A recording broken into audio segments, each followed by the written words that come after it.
was basically I go on this academy, which is you can do maths or reading. Yeah. It's instead of languages. I actually do quite well on it because I have to basically solve problems, like word problems, and of course number problems and all that. I enjoy English, maths, RE, citizenship, PE, and music, well, drum lessons.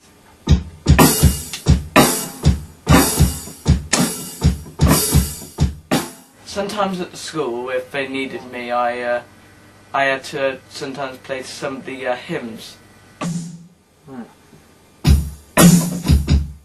James receives an incredible amount of support at his school, but was mainstream education the best route for him? I don't remember sports day, but I remember cause obviously at playtime everyone used to play football, and it was just like the boys, just a standard thing, like the boys would go and play football. I think he spent a lot of his playtimes with girls because he couldn't really play football that well, but yeah, it was, I think that frustrated him a lot, that he couldn't, he wasn't as good as the others, because that was sort of a status thing as well, like if you were good at football then you're probably more popular and stuff, so I think that sort of restricted him from having certain friends, I guess. The Association for Spina Bifida and Hydrocephalus, ASBAR it's called, and we sort of joined that, and they would organise trips for anybody with hydrocephalus or spina bifida, and one of the trips was to Legoland, so I remember we all went off to Legoland.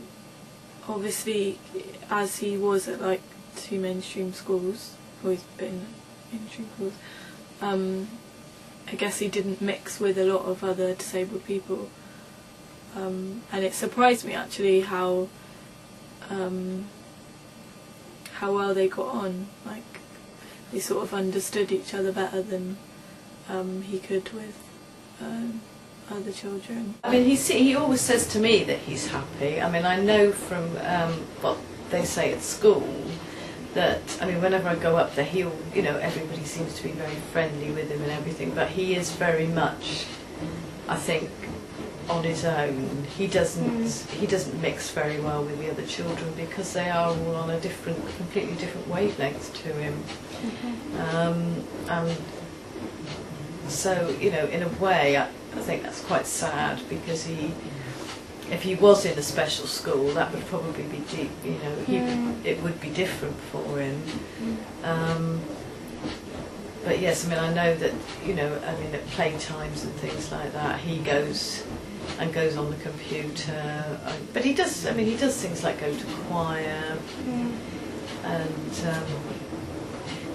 he tends to get on very well with adults and much younger children, and that's something that I have read, that people with hydrocephalus, that's quite a common thing. That, you know, older people, adults, they can get on very well with, but it's their own peer group that they find very difficult. I mean, I just want to think that James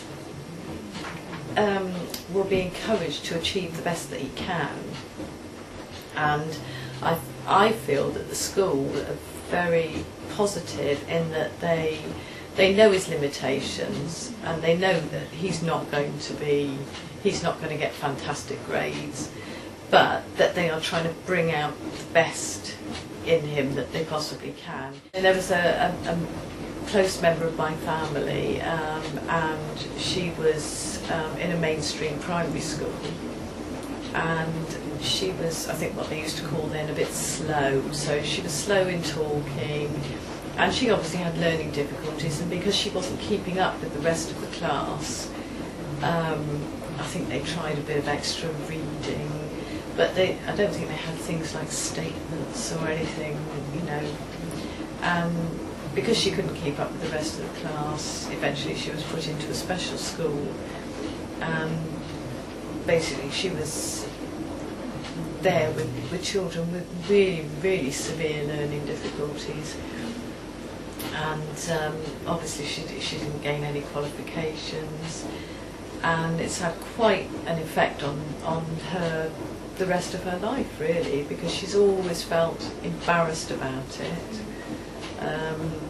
She comes from quite a small town, and everybody all went to the same school, and of course she didn't. And no, it's had a big impact on her life, and I think that spurred me on to, I'm going to try my best to make sure James has the opportunity to stay in a mainstream school. But, you know, if he doesn't, at least, you know, we've tried.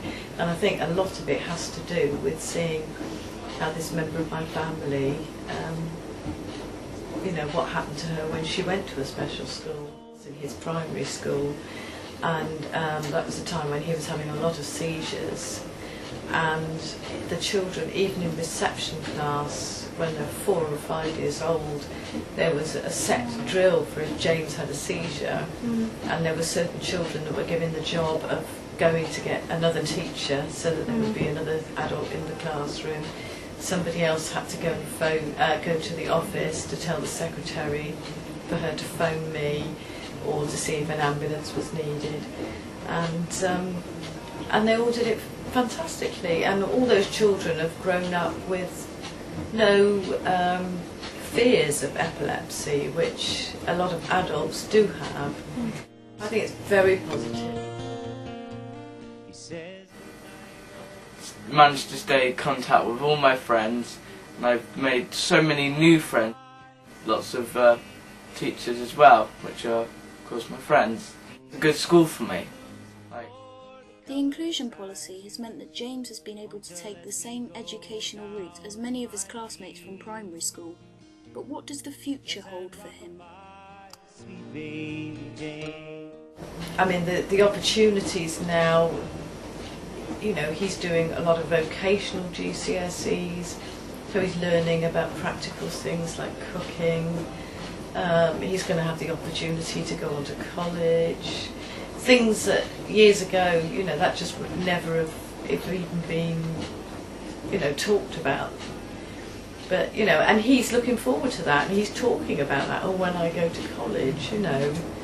Well, I wouldn't mind if I became, if I was, I wouldn't mind working on the computer as a job. He loves technology, and for his age I think is probably quite advanced, using IT. At Christmas I've done a load of automatic PowerPoints with words with music in the background, and at Christmas I played all that through Charity Week and on the last day of term.